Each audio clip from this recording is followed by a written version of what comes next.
What's up, guys? Welcome back to another video. Today we got the most brutal F1 injuries ever survived. How did just a flesh wound? Spring. What the fuck? The spring incident. On July 25th, in 2009, Felipe Massa was having the season of his life at the Hungaroring circuit. The Brazilian Ferrari driver was leading the Formula One World Championship and was currently fighting for what would be his first world title. On a calm Saturday evening, while qualifying for the Hungarian Grand Prix, Felipe was pushing his car to an absolute limit and trying to secure the pole position for the official race. His car was swinging down the straightaway at over 160 miles per hour, flying past onlookers in just the blink of an eye. Rubens Barrichello, the man racing ahead of him, began struggling to keep his spot in the front. And seemingly, even though he was still in front of Felipe, Rubens' car began slowing down. But this wasn't because of racing skill, it was because Rubens' car was suffering a mechanical failure. In a split second, a suspension spring shot out from Rubens' car and struck Felipe directly in his head. Oh! Damn. Sucks for him. Shit. 160 miles per hour. Even though he was being hit directly in his head at over 160 miles per hour. Oh, I couldn't censor in time.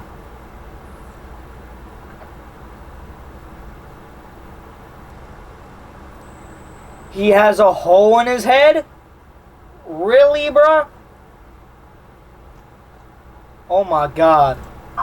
Even though he was wearing a helmet, the impact force was equivalent to being The spring penetrated through Felipe's helmet visor and hit him above his left arm, instantly fracturing his skull. The man was knocked unconscious while still traveling at top speed. His car continued straight off the racing line, heavily accelerating, heading directly toward a tire barrier. Tragically, the Ferrari slammed into the wall at full racing speed, crushing Felipe inside.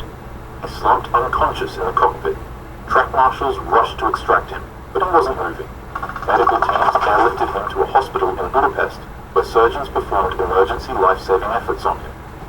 Felipe spent over a week in the hospital, but luckily enough, he survived this horrific event. He would go on to miss the remainder of the 2009 season, watching from his hospital bed as his hopes for the championship evaporated. But incredibly enough, he would return to Formula One in 2010, just 8 months after an injury that should have ended his life. The Sleepyhead Incident. Manuel Fangio was already a legend in motorsport, but in 1952, he was pushing himself beyond human limits. Formula One in the early 50s was brutal. Drivers raced nearly every weekend across Europe with minimal rest, while also driving themselves between circuits in regular cars to save money. Fangio hadn't slept in 48 hours. Nonetheless, he'd driven overnight from one race to reach Monza for the Italian Grand Prix. Then he immediately participated in practice sessions. His team urged him to rest, but Fangio kept insisting that he was fine. He was a psycho, but he was also one of the greatest drivers who ever lived. A man who would eventually win 5 world championships. So, surely enough, he could handle a little sleep deprivation. The race began, and while shooting down the roads at over 100 miles per hour on Monza's high-speed layout, Fangio's body finally gave out. His exhausted mind told him that he was just blinking, but in reality, he was actually falling asleep behind the wheel, and at those speeds, a moment is enough. His Maserati veered off the racing. He quickly woke up and tried to correct his position, but his reaction time was dulled by exhaustion. The car left the track at high speeds of about 100 miles per hour. Then it hit a patch of rough ground and went flying airborne. The Maserati somersaulted multiple times, tumbling end over end, like a toy thrown by a child. Fangio, strapped in with minimal safety equipment by modern standards, was thrown violently inside the cockpit with each rotation. When the car finally came to rest upside down, track marshals sprinted over, expecting to find a fatality. But, to everyone's absolute surprise, Fangio was barely alive. He had suffered severe neck injuries, and in a time before modern medicine, doctors warned that he could have easily been paralyzed or utterly destroyed by the impact forces. But Fangio recovered. Not only did he return to racing, but he went on to dominate Formula One throughout the 50s, winning 5 world championships between 1951 and 1957. And, this man isn't actually really a stranger to surviving impossible situations. Just a year later, he would be kidnapped in Cuba by Fidel Castro's rebels. But surprisingly, he was unscathed. His kidnappers treated him with tons of respect. crash at Monza that nearly him became just another scar in a career defined by legendary resilience and skill. His survival was attributed to both luck and his exceptional physical conditioning, though even Fangio admitted afterward that racing without sleep had been an inexcusable mistake that almost cost him everything. The seat incident. On September 1st, in 1990, Martin Donnelly was a rising star in Formula One for the Lotus team. During a practice session ahead of the Spanish Grand Prix, he was pushing his car through the high-speed corners of the racetrack when a suspension failure sent him careening toward a concrete barrier at approximately 170 miles per hour. The impact was catastrophic.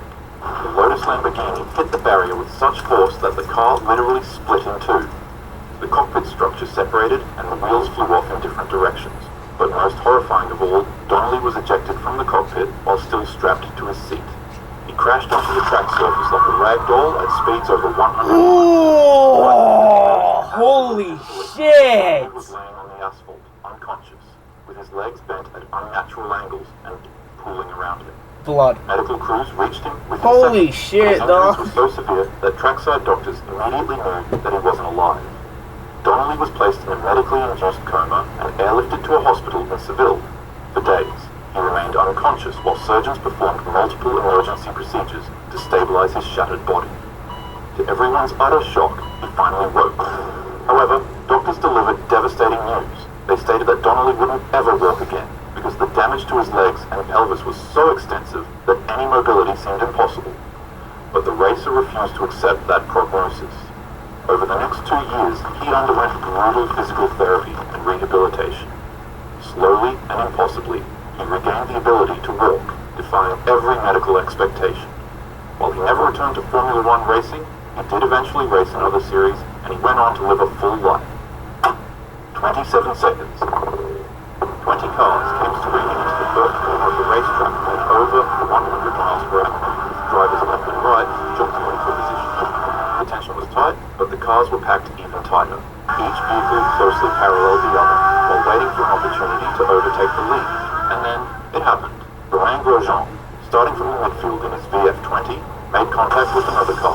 The touch sent his car skating right across the track directly into the path of the metal barrier at 140 miles per hour. The impact, as usual, was devastating. The force was registered at 67 Gs, which is more than enough to cause fatal injuries. To really put the impact of this collision into perspective, it's like being placed into a medieval catapult and then being shot full force into a wall that's like 10 feet away from you. But the crash itself wasn't the worst part. When Grosjean's car hit the barrier, it didn't crumple in a controlled manner like modern F1 cars are designed to do. Instead, it was flipped over and the barrier penetrated the car's survival cell, essentially spearing through it. The car was split into two pieces. The rear section with the engine remained on one side of the barrier, while the front section with Grosjean inside was wedged into the barrier opening. When this happened, the fuel tank ruptured on impact and began spilling fuel across the superheated engine and exhaust components. In just the blink of an eye, the fuel ignited instantly. Oh! That engulfed what remained of the cockpit. The flames reached over 20 feet high, and temperatures inside the fire exceeded 1,600 degrees Fahrenheit. Although Grosjean miraculously survived the initial collision, he was still trapped. The twisted metal of the barrier was pressing against the car from one side, and the halo device, a titanium ring that sits above the driver's head, was wedged against the barrier on the other side, effectively keeping him tied down. He couldn't move, he couldn't escape, and as the car caught on fire, so did he. For 27 seconds. Grosjean would scream in horror while being stuck in a 1,000-degree inferno that consumed every inch of his body. Medical personnel took too long, and the fire was too big. Everybody immediately knew that they'd just witnessed a man passing away in one of the most shocking ways possible without being able to do anything about it. That is, until a miracle appeared on the scene. A blazing figure emerged from the flames. After being cooked alive for what felt like a lifetime, Grosjean shockingly climbed out of the inferno and ran out into the open with his entire race suit on fire. He later described those 27 petrifying seconds. This is what he said went on from his perspective. I woke up upside down, and at first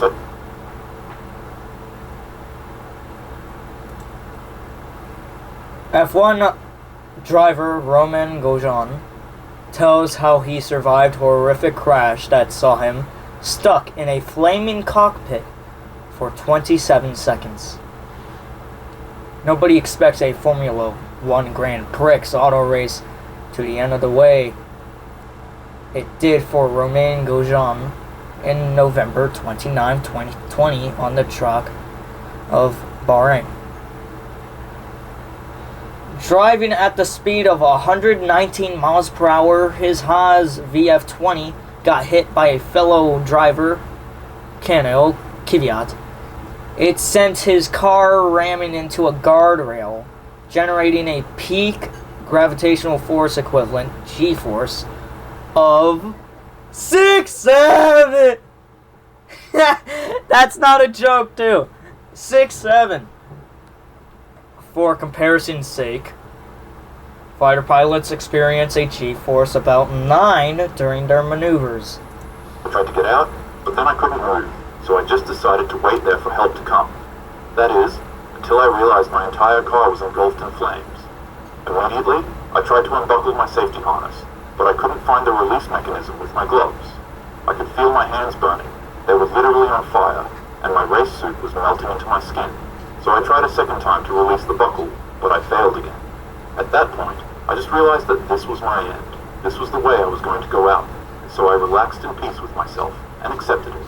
And then I thought of my wife and kids. At that point, I wouldn't stop trying until I realized I was outside of the car. Grosjean had suffered severe burns to both hands, particularly his left hand, which showed second and third degree burns. But he was alive, surprisingly with minimal damage.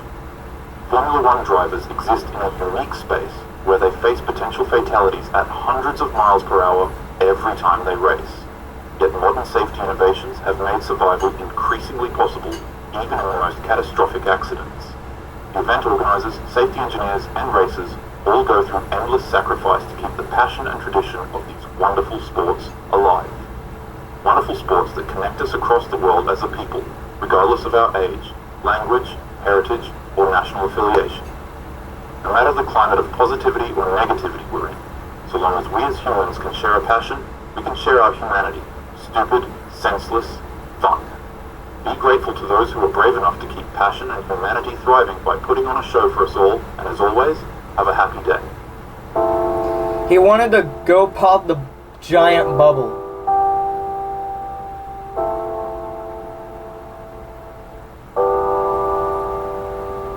He did it!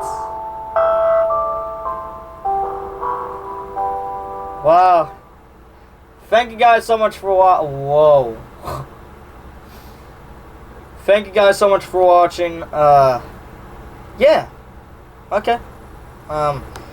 Completely ignored the last 2 videos that happened.